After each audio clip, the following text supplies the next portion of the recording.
A fragile ceasefire between the United States, Israel and Iran is being threatened by developments in the Strait of Hormuz.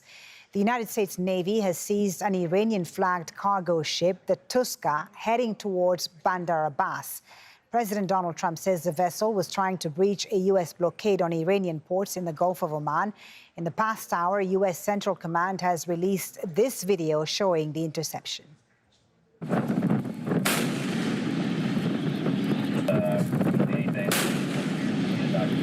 Be ready.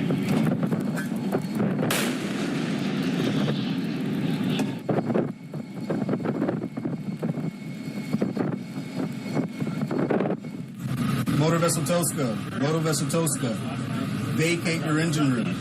Vacate your engine room. We're prepared to subject you to disabling fire. Okay, we gave the flare. Iran has vowed to retaliate against what it calls a maritime armed robbery and has accused the U.S. of violating the ceasefire. The Iranian military says after the attack, U.S. military ships were targeted with drones. Now, that attack of the Iranian-flagged vessel came just hours after President Trump confirmed a U.S. delegation will travel to Pakistan's capital for possible talks. He's once again threatened to destroy Iran's energy infrastructure and bridges if a deal isn't reached. But an Iranian source has told Al Jazeera that Tehran will not be taking part in the talks because Iran believes it's being deceived by the U.S. and that the two countries are actually on the verge of another escalation. For its part, Pakistan, which has served as a main mediator, is preparing for the talks. Prime Minister Shehbaz Sharif assured his Iranian counterpart, Masoud Pezeshkian, that Islamabad remains committed to trying to broker peace. Let's go to Al Jazeera's Roslyn Jordan in Washington, D.C. These latest developments quite concerning. The first time we've heard of the U.S. Navy, Ross, taking custody of an Iranian ship during this blockade. What more are we hearing first from CENTCOM? Well, what CENTCOM is saying now in a statement to the media and to the public writ large is that since this blockade started in the past week on the orders of the U.S. President Donald Trump, that it has been able to turn back some 25 vessels.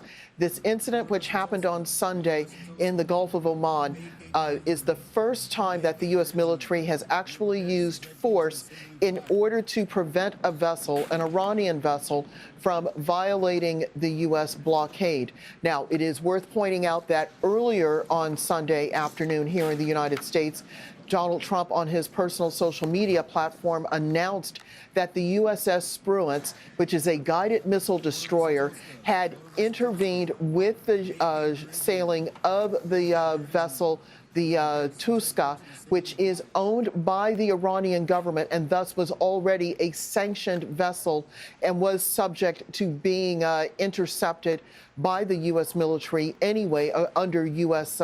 practice.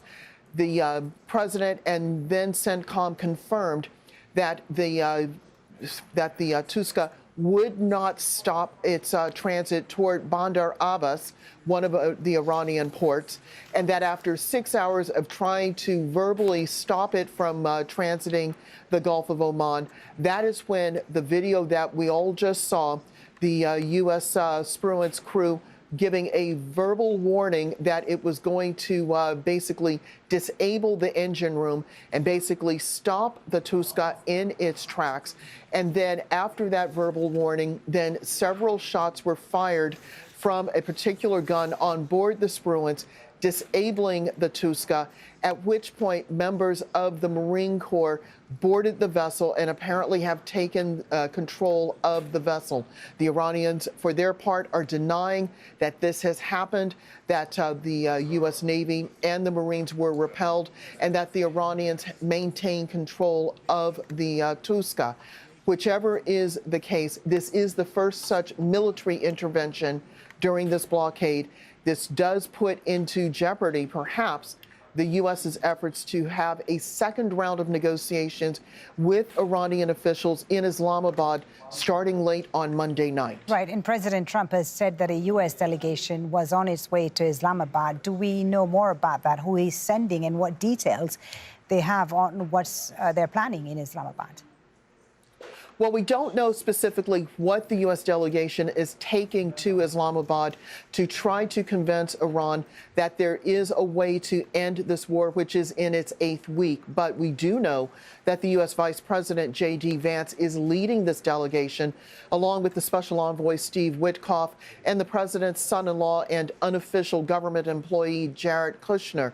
Now, again, what they're going to take to the Iranians to possibly persuade the Iranians to cut a deal in order to end the war, that's really up in the air, especially now that there has been this active military intervention of an Iranian-flagged vessel on the high seas.